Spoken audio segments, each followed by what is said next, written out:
You're listening to the Rod Langway Fan Club.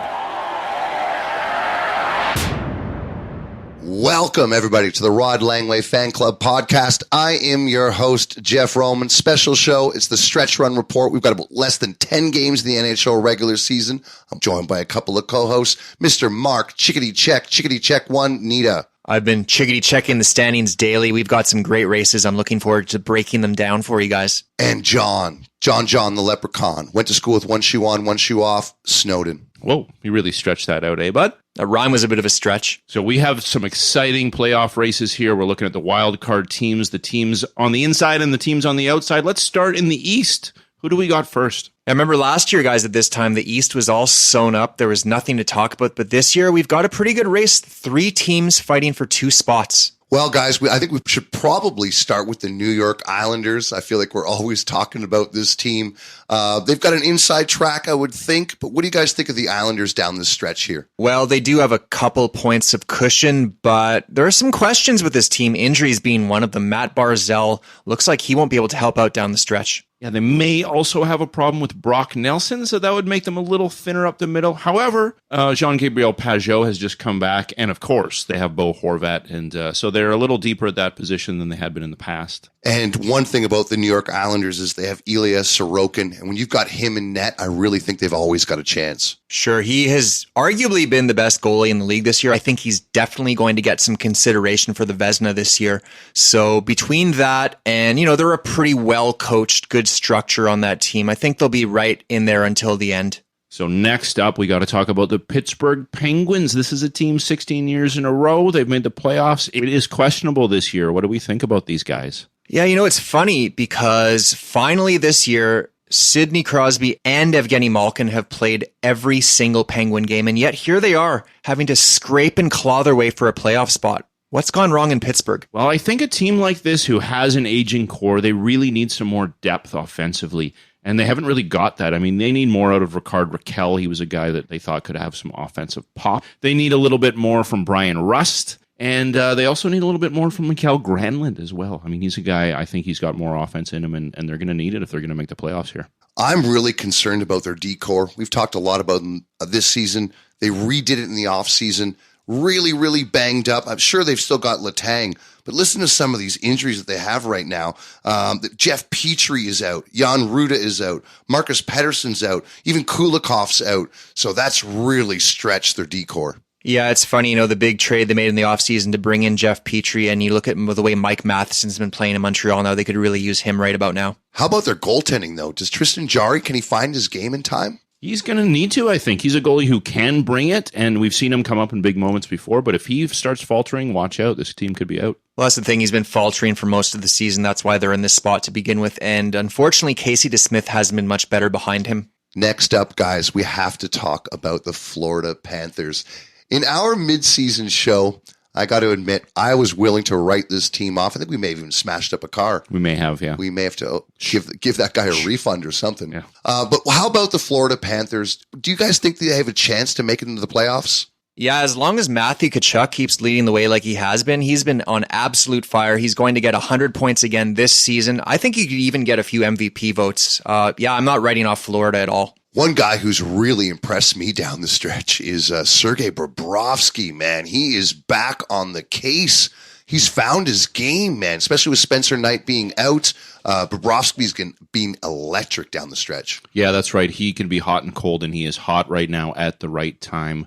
Unfortunately, they're not getting quite as much as they would like out of Alexander Barkov. Now, he did just break the record for most franchise points, but something's a little off. He was injured. Now he's back. Is he 100%? There's some questions there. Also, Aaron Ekblad. He's a guy I think people had really high hopes for going into the season. And again, another player he's not really lived up to the expectations. Yeah, he also had some injuries at the start of the year. Hard to say if he's 100%, but few guys are at this time of the year. Yeah, it just seemed like last year when they were en route to the President's Trophy, this team had their comebacks were unbelievable. But this year, they just don't quite have that magic. We'll see if they can find it. Okay, boys. So in the East, we got 3 teams, 2 spots. Who is out? Oh, that is a tough call. I'm going to say the Islanders. I think the Islanders are going to fall out. Whoa. And Pittsburgh and Florida are going to get those 2 spots. Now, you guys might expect me to say the Islanders are out. I never believed in them, never really like them. You never did. No, I don't know why. They're a good, honest team. But I think the Penguins are in massive trouble. The defensemen being banged up and the goaltending being unreliable is going to be too much for Sid and Gino and Chris Letang to overcome. It's an end of an era in Pittsburgh. Okay, interesting. Well, I've never believed in Florida this year. In fact, I didn't even believe in them last year when they won the President's Trophy. But, I want this team out. I don't really want to see them make it, so I'm going to pick them to be out. Florida's out. Ouch. Let's find our way over to the Western Conference now. We've got some good races as well over there. And John, your Winnipeg Jets are in that last spot, but they've got some competition. What do you think is going on with the Jets, man? I don't know. I mean, they should have this sewn up by now, but they just keep losing games that they got to be winning. This is their spot to lose, and they just don't seem to have it. There's some deficiency, I would say, on the wing. Wheeler hasn't been himself, and Ehlers, since he's been back as well, has not really got that score and pop. I think when the Jets were really firing on all cylinders, they had that great 1-2 combo down the middle. Since Pierre-Luc Dubois got hurt, he was playing through an injury. They pulled him out of the lineup for a while. He's back now, but if he can't return to form, they might struggle to hold on to that last spot. I like some of the deadline acquisitions that they made, though. Sure, I mean, getting Nino Niederreiter, he's been pretty good. He can score goals. And Vladimir Nemestikov, a little bit of a surprise.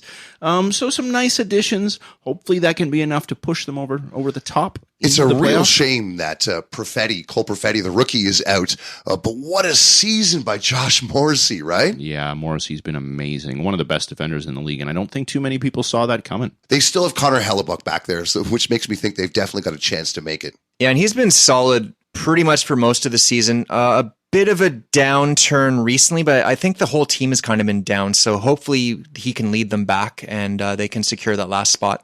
Next, we got to look west to Alberta. Jeff, your Stanley Cup pick, Calgary Flames. They are on the outside looking in. Can they sneak in here or what's going on? Did we record that? That's embarrassing. Yeah, where to start with the Calgary Flames, man? A lot of down years.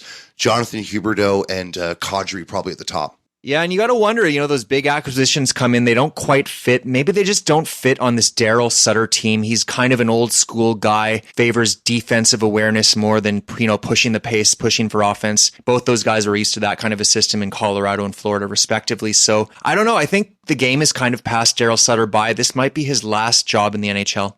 Yeah, well, I mean, Markstrom isn't doing him any favors either. He's had a bit of a, speaking of down years, and when your goalie's not on, the whole team can suffer, and I mean, it reflect badly on the coach as well. But yeah, Markstrom needs to be better if they're going to have a chance of getting into the playoffs here.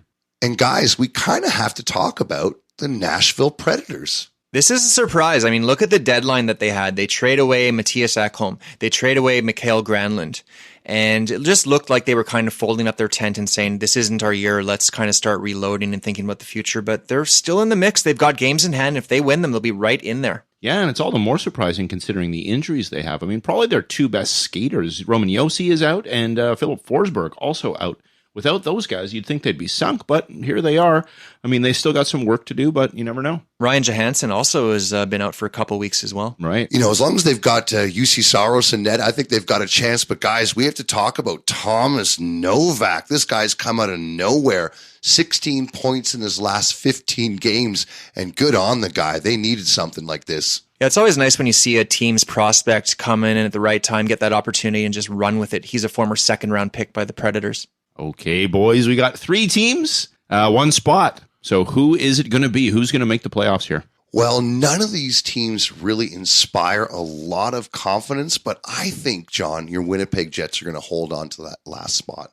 I hate agreeing with Jeff, but yeah, it's got to be the Jets. They have the most firepower up front, and they have the best goalie, although UC Saros is a close second. I think Connor Hellebuck, with that Vezina pedigree, is the best of the bunch, and that will be enough for the Jets to make the playoffs. Well, I love agreeing with you guys. I have to agree. I mean, I think the Jets have been underperforming. I think they only have to make a couple tweaks, and they'll start winning some of these games, and they'll end up taking it. But on that note, boys, we got to go for a little ride. Ride? Yeah. Where are we going, man? We got investigative reporter Connor Morrison's car. He lent it to us. We're going to go for a little ride. That bucket of bolts? Yeah. The one we smashed. Yeah, it's back in decent shape. Yeah, come along. I'll tell you about it in the car.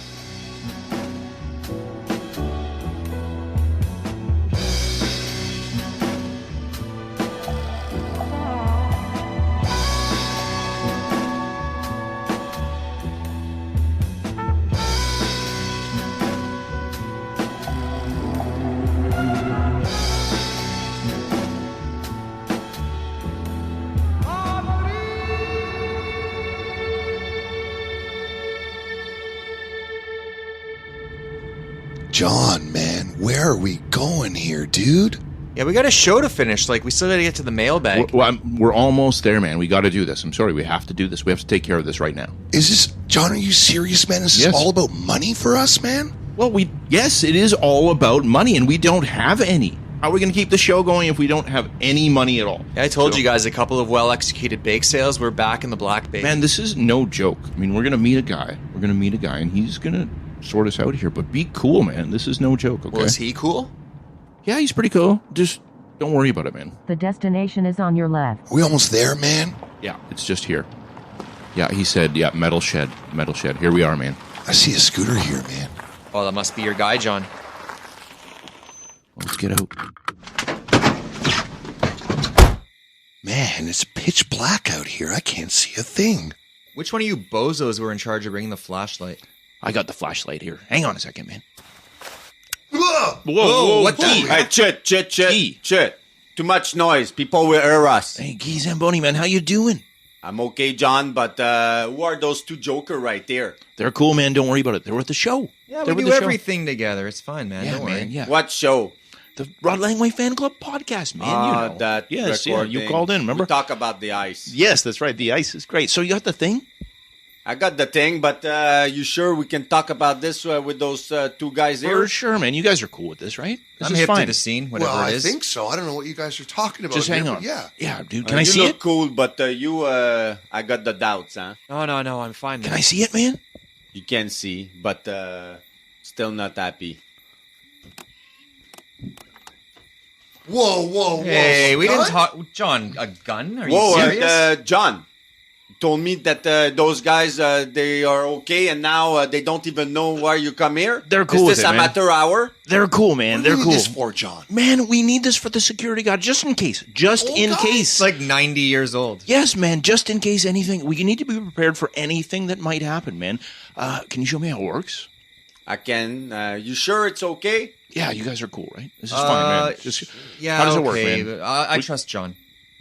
Okay. Well, you take the gun like that. You pull on this here. Then you put the bullet here.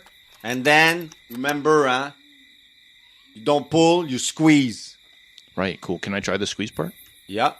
John, you sure you know what you're doing, man? For sure, man. I fired all kinds of guns, man. BB guns and stuff.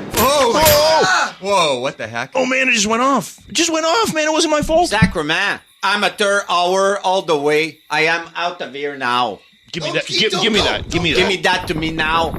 I leave it. John, you forget my number, huh? No, man, it's cool. It's cool. I knew to not Gee, like man. you. Au revoir.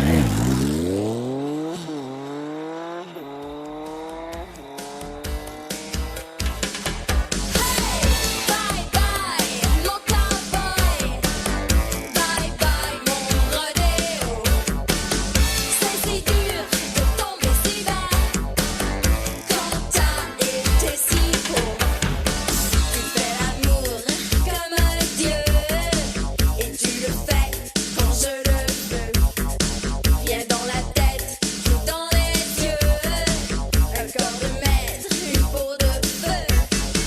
C'est difficile de s'en aller. Trouver un autre pour me toucher. Hey, hey, hey, bye bye, mon cowboy. Bye bye. And we're back. John, what the heck happened back there, dude? Yeah, well, that was a bit. I'm sorry, man. The gun, it just went off. It just went off. It wasn't my fault. I'm just glad that we're back doing another mailbag. I wasn't sure if it would ever happen again. Yeah, well, I mean, we didn't get it, but we still got to do the thing. Are we gonna go through We this still thing? got to do it. Yeah. Hey, Well, we're up against it. Yes. We've got our own stretch run. We're not looking too good right now. that's right. We're deep in the red. The podcast is deep in the red. We need some cash, and we need it. We need Well- it fast. Hey, what's our next segment here? Well, it's everybody's favorite segment. Ask the commish. Sorry. What was the question? I would totally veto that. What kind of league are we running here, anyways? I'll have to consult the rule book on that one. Remember the trade guidelines. Can we get some friendly questions here? You guys have got to dress your players. All right, this is everybody's favorite segment. This is Ask the Commish. You can get your questions in last minute. You can send us a tweet at Rod Langway Fan Club, or you can send us an email at rodlangwayfanclub@gmail.com. All right, boys, what is up first? I've got a tweet here from Dysentery Gary. He says, I'm fed up of seeing guys have to fight after laying a clean body check on someone. Oh, I know. Hitting is such a fun part of the game, and they've really cleaned it up over the years. But it seems like even if it's a lovely, clean body check, I mean, play stops, everybody piles on, a fight breaks out, and it's a little ridiculous. Yeah, this is something that was talked about at the most recent GM meetings in Florida, and it looks like they're just going to go with the status quo. The calls have been the same. We've already had a few examples after the meeting where a guy gets jumped and they get offsetting minors or offsetting fighting majors, and all they need to do is enforce the instigator rule. This rule has been around for a very long time. If you start giving out power plays and there are penalties, there are consequences for these actions, we could easily eliminate this from the game. And I don't really understand why they aren't using the rule book that they have. Yeah, I've always been kind of mixed on the instigator rule. It does make me think a little bit about how the QMJHL guys, I don't know if you saw this, they're looking at getting rid of fighting. Now, in the Quebec League, they took a lot of money from the provincial government. Apparently, there's some strings attached to this. And one of the things the government is saying is you guys got to get rid of fighting. That would be amazing if the QMJHL banned fighting, but the WHL and the OHL kept it. Yeah, I wonder. I feel like this is the first step. I think it's only a matter of time before we see no more fighting in junior hockey. I think it's a good idea. I don't want to see a 19-year-old manhandling a 16-year-old because these things do happen. I mean, these kids, they have their whole lives in front of them, and a lot of them won't go on to be pros. They're not getting paid millions of dollars to do this. I just think it's something that does not need to be in junior hockey. Yeah, I mean, I agree, especially, with what we know about brain injuries and all this stuff. To be exposing kids to that level of risk is probably unacceptable in this day and age. Okay, let's keep it moving. What's next, John? Well, we have an email from Wesley, and Wesley just asks, what do the boys at the podcast think about both Ivan Provorov and James Reimer refusing to participate in Pride events? What do we think about this one? A sticky one here. Well, let's look at it from a slightly different angle. Let's give some credit to both the organizations of the San Jose Sharks and the Philadelphia Flyers for going ahead with this and not providing cover for these guys. If they don't want to participate, at least now we know how they feel, and they have to then answer for this. I think it's despicable and cowardly on both of their parts. Whatever religious excuses they have, I think, are ridiculous. I mean, we're talking about a document from thousands of years ago that, by the way, the Old Testament that doesn't really represent Christianity anyway. The teachings of Jesus Christ are all about inclusivity and loving everybody equally. So I think it's asinine. Yeah, very disappointing. I can't say I'm surprised. I wish I was surprised. I think Brian Burke hit the nail on the head when he said this is not an endorsement of the lifestyle. It's just to welcome people in. And that's what we want. We want to welcome people into hockey. Really, really disappointed. Yeah, I mean, obviously, I agree. It was a little poor of the Chicago Blackhawks to cancel theirs, I felt as well. I mean, again, we're just trying to be inclusive. We're trying to be accepting of people who have, undergone a lot of persecution over the years, and we hope to put an end to that. Yeah, that's the contrast I was talking about, right? You have organizations like the Rangers, like the Blackhawks, who just cancel it, providing cover for these guys. And I think that's the wrong move. That's the wrong precedent to be setting. And hopefully the NHL can be better down the road because this is, not a very forward-thinking organization right now. And what do we have up next? Maybe something a little lighter. Yeah, what you got there, Mark? I've got a message that was received on Facebook, of all places. We don't get a lot of Facebook messages, but this guy, Gary G., he wrote, what do you guys think about music and the NHL? I know that you play a lot of songs on your show. Thanks for the question, Gary. It's abysmal. I really don't like the Not music. so good. I don't know. I feel like I'm kind of sort of stuck in a time warp, man. It's like 1995 all over again. Did you know that 96% of all the times that Sandstorm by Darude is played, that it's at an NHL arena? Oh, yeah, that makes sense. That's a great song, though. I love hearing that. Where else are you going to hear it? What's to like about the music at an NHL game? Well, I mean, not much unless there's an organist in the building. Okay, now we're talking. Yeah, if they have an organist and somebody's actually playing some of the funny tunes, and, sometimes they do little mock-ups of popular tunes and organize them. It's pretty fun.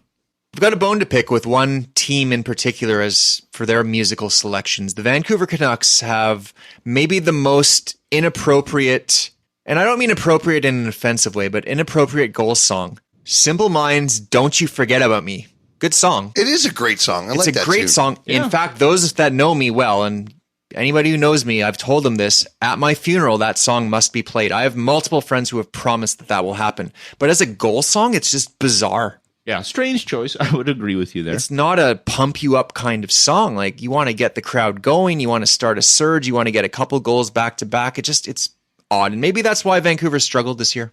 And guys, I think that about wraps it up here. We will return in a few weeks with our playoff preview. I can't wait. Oh, yeah. Bring it on. Yes. Although Montreal's not going to be there. Well, this is the time of year. This is the best time of year. So, yeah, it's going to be great. It is, man. I can't wait. Enjoy the stretch run. Thanks for tuning in, and I hope you had yourselves a time. Ooh, great show, boys. Yeah, good show, guys. Yeah. That's pretty good. Yeah, okay. I like So, it. man, are we going to go through with We're this, doing man? it. We have to. Well, how much money do you think they have in that Got a safe lot. anyway? It's not, there's no safe. It's just a little Just box. out- It's okay. a cash Forest box. of literature, man? Really? Yeah. One security guard. It's going to be easy. Easy. I'm telling you. We don't need the gun. Wait a second. Is the music on? Oh. Sean. Well, I hope you had yourself a time. Hope you had yourself a time. Hope you had time.